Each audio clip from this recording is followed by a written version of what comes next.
కరేడు గ్రామానికి సంబంధించి సరిహద్దులు కానీ లేదంటే ఇవి కానీ సోదరుడు ఎవరో నిన్న షేర్ చేశాడు ఒక చిన్న మెసేజ్. దాని గురించి కూడా లాస్ట్లో చెప్పి ముగిస్తాను. దీని మీద 8,300 ఎకరాల ప్రజల పొలాలు, 300 ఇళ్ళు కోల్పోతున్న వాళ్ళలో అందరూ దాదాపుగా ఎస్టీ సామాజిక వర్గానికి చెందిన వాళ్లే. ఇంతమందిని బాధించి వేధించి వచ్చే పరిశ్రమ అక్కడ అవసరమా?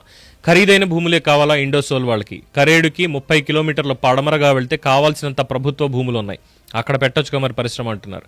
కరేడు పలనాటి బ్రహ్మనాయుడు పూజించిన చెన్నకేశవుడు ఒకవైపు, ఓరుగల్లు సేనకి యుద్ధాల్లో తోడుండే ఓరుగంటి భద్రకాళి మరోవైపు, సముద్రాన్ని కూడా జయించే సత్తా పల్లెకారులకు ఇస్తున్న ఆంజనేయుడు ఒకవైపు, పొలిమేరల్ని కాపుకాసే అంకాళమ్మ తల్లి ఒకవైపు, ఊరు మధ్యలో రావణాసురుడే ప్రతిష్ఠించిన విభూతిలింగంతో ఉండే ఊరు. అన్ని కులాలు అన్ని మతాలు కలిపి పండగ జరుపుకుంటాయి ఏదైనా, అది కరేడు.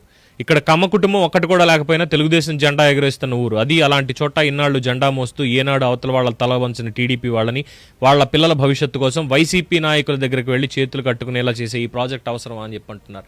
ఏం చెప్పాలి వాళ్ళకి? కూటమి ప్రభుత్వం, తెలుగుదేశం సమాధానం చెప్పాలి. దీని మీద మరి మీ అభిప్రాయాన్ని, మీ ఇన్పుట్స్ని కూడా కామెంట్స్ రూపంలో తెలియజేయండి. చూస్తూనే